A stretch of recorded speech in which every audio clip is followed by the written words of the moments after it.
Hi friends, இந்த வீடியோவில் என்ன பார்க்க போகிறோம் அப்படின்னா 10th நியூ புக்கில் இருக்கிற சிவிக்ஸில் உள்ள செகண்ட் யூனிட்டுக்கான book back questions. Second unit வந்து என்னென்னா மத்திய அரசு. ஸோ ஃபர்ஸ்ட் கொஷின் பார்க்கலாம். டேஸ் மத்திய அரசின் அரசியலமைப்பு தலைவர் ஆவர்? குடியரசுத் தலைவர். நெக்ஸ்ட் கொஷின், நாடாளுமன்ற முறை அரசாங்கத்தின் உண்மையான நிர்வாக அதிகாரம் பெற்றவர் யார் அப்படின்னு கேட்குறாங்க. இதில் வந்து பிரதமர் தான் ஆன்சரு. ஒரு மசோதா நிதி மசோதாவா அல்லது சாதாரண மசோதாவா என தீர்மானிக்கும் அதிகாரம் பெற்றவர் லோக்சபாவின் சபாநாயகர். ஓகேவா. நெக்ஸ்ட் கொஸ்டின், அமைச்சர்கள் குழு ஒட்டுமொத்தமாக இதற்கு பொறுப்புடையவர்கள் ஆவர்? மக்களவை. சட்டம் இயற்றும் நடவடிக்கைகளில் இந்திய நாடாளுமன்ற கூட்டத்திற்கு தலைமை வகிப்பவர் யார்? மக்களவை சபாநாயகர். லோக்சபா தேர்தலில் போட்டியிட தேவையான குறைந்தபட்ச வயது வந்து 25 வயது. இந்திய மாநிலங்களின் எல்லைகளை மாற்றியமைக்கும் அதிகாரம் பெற்ற அமைப்பு நாடாளுமன்றம். கீழ்காணும் எந்த விதியின் அடிப்படையில் குடியரசுத் தலைவர் நிதி நெருக்கடி நிலையினை அறிவிக்கிறார்? சரத்து 200 நிதி நெருக்கடி வந்து என்னன்னா 360 நிதி நெருக்கடி வந்து 360 படி நியமிக்கிறாரு. 356ங்கிறது வந்து மாநில நெருக்கடி, 352ங்கிறது வந்து தேசிய நெருக்கடி. எந்த விதியின் அடிப்படையில் வந்து ஒரு நிதி குழுவை வந்து நியமனம் செய்கிறாரு அப்படின்னா வந்து ஆக்ட் வந்து 280. ஓகேவா. உச்சநீதிமன்ற தலைமை நீதிபதி மற்றும் மற்ற நீதிகளை நியமனம் செய்பவர் வந்து குடியரசுத் தலைவர். அதுக்கப்புறம் பின்வரும் எந்த அடிப்படையில் மாநிலங்களுக்கு இடையேயான சிக்கல்களை தீர்க்கும் அதிகாரத்தை உச்சநீதிமன்றம் பெற்றுள்ளது அப்படின்னா தனக்கே உரிய நீதி வரையறை. நெக்ஸ்ட்டு, இந்திய குடியரசுத் தலைவராக தேர்ந்தெடுக்கப்படும் பட்சத்தில் எந்த முடிவினை எடுப்பாய்? 2 அவைகளிலும் நிறைவேற்றப்பட்ட மசோதாவை மறுசீலனைக்கு உட்படுத்தப்பட்டு கேட்டுக்கொள்வது. அதுதான். நெக்ஸ்ட்டு கொஷின், இது நம்ம என்ன வேணால் செலக்ட் பண்ணலாம், ஏன்னா இது வந்து நம்மளோட இஷ்டம் தானே. ஸோ நெக்ஸ்ட் கொஷின் வந்து பார்க்கலாம். டேஸ் மசோதா குடியரசுத் தலைவரின் ஒப்புதல் இன்றி நாடாளுமன்றத்தில் அறிமுகப்படுத்த முடியாது அப்படின்றாங்க. நிதி மசோதா ஃபஸ்ட்டு ஒப்புதல் வாங்கிட்டு அதுக்கப்புறம் தான் வந்து அறிமுகப்படுத்த முடியும். நெக்ஸ்ட் கொஷின் வந்து என்னென்னா, பிரதமர் நாட்டின் உண்மையான தலைவராகவும் நாட்டின் முக்கிய செய்தி தொடர்பாளராகவும் செயல்படுகிறார். நெக்ஸ்ட்டு வந்து துணை குடியரசுத் தலைவர் அலுவல் வழியில் மாநிலங்களவையின் தலைவர் ஆவார். பொதுவாக குடியரசுத் தலைவர் ஆங்கிலோ இந்தியன் இனத்திலிருந்து 2 உறுப்பினர்களை மக்களவைக்கு நியமனம் செய்கிறார். கரெக்டு. நாடாளுமன்ற 2 அவைகளையும் உரையாற்ற கூட்டத்தொடரில் பங்கு கொள்ளவும் உரிமை பெற்றவர் வந்து யார் அப்படின்னா வந்து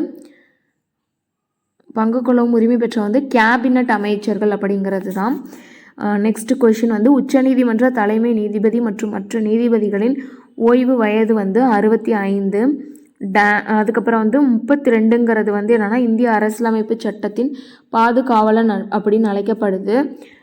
சட்டப்பிரிவுன்னு கேட்டாங்கன்னா 32, ஆனால் எது அப்படின்னு கேட்டாங்கன்னா வந்து உச்சநீதிமன்றம் தான் வந்து இந்திய அரசியலமைப்பு சட்டத்தின் பாதுகாவலன்.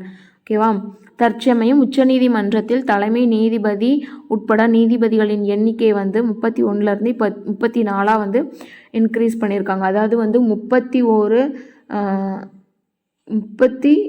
34 வந்து இன்க்ரீஸ் பண்ணியிருக்காங்க. இதில் வந்து 33 பேர் வந்து மற்ற நீதிபதிகள், ஒருத்தர் வந்து தலைமை நீதிபதி, மொத்தமாக வந்து 34. சரியான கூற்றை தேர்ந்தெடுத்து எழுதுக. மாநிலங்களவையின் மொத்த உறுப்பினர்கள் எண்ணிக்கை வந்து 280. ஸோ அது கரெக்டு. 250. இலக்கியம், அறிவியல் இது தொடர்பான துறைகளில் வந்து சிறந்து விளங்குகிற 12 பேரை வந்து குடியரசுத் தலைவர் வந்து மாநிலங்களவைக்கு வந்து நியமிக்கிறார் அப்படின்னு இருக்கு. அது வந்து கரெக்டு. மாநிலங்களவை ஆவதற்கான வயது வந்து 30க்கு குறைவாக இருத்தல் கூடாது அப்படின்றாங்க. அதுவும் சரி. நெக்ஸ்ட்டு வந்து மாநிலங்களவை உறுப்பினர்கள் நேரடியாக மக்களால் தேர்ந்தெடுக்கப்படுகின்றன. இது வந்து தவறு. ஸோ 1, 2, 3 தான் வந்து சரியானது. So option D. So next question வந்து சரியானதை தேர்ந்தெடுத்துக்கொள்ளுக தான். உச்சநீதிமன்ற நீதிபதிகள் மற்றும் மற்ற நீதிபதிகளின் ஓய்வு பெறும் வயது வந்து 65. கரெக்டு. அதுக்கப்புறம் மத்திய அரசின் 3வது அங்கம் வந்து நீதித்துறை, அதுவும் கரெக்டு. அடிப்படை உரிமைகள் தொடர்பான வழக்குகள் உச்சநீதிமன்றத்தின் மேல்முறையீட்டு அதிகாரங்களுக்கு உட்பட்டதுன்றாங்க. உட்பட்டது கிடையாது. உச்சநீதிமன்றம் பிறப்பிக்கும் ஆணை இந்தியாவில் அனைத்து பகுதியில் உள்ள நீதிமன்றங்களையும் கட்டுப்படுத்தும். ஸோ ஆப்ஷன் 2 and 4 தான் வந்து கரெக்டு. 1ம் 3யும் வந்து தவறானது. ஸோ ஆப்ஷன் ஏ தான் கரெக்டு. மாநிலங்களவை ஒரு நிரந்தர அவையாகும், இதனை கலைக்க முடியாது. கரெக்டு. மாநிலங்களவையில் 1/3 பங்கு உறுப்பினர்கள் ஒவ்வொரு 2 ஆண்டுகளுக்கு ஒரு முறையும் ஓய்வு பெறுவர். காலி இடங்களுக்கு புதிய உறுப்பினர்கள் தேர்ந்தெடுக்கப்படுவர் அப்படின்றாங்க. ஸோ ரெண்டுமே வந்து கரெக்டு.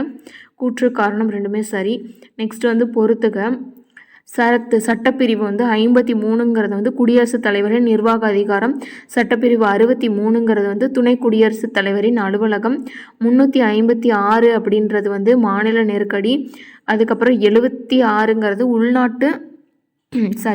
76ங்கிறது வந்து இந்திய அரசின் தலைமை வழக்குரைஞர் அலுவலகம். 352 வந்து உள்நாட்டு நெருக்கடி நிலை அப்படின்னு வந்து சொல்கிறாங்க. ஸோ அவ்வளோதான். இந்த செகண்ட் யூனிட்டுக்கான புக் பேக் கொஷின்ஸ் வந்து முடிஞ்சிருச்சு.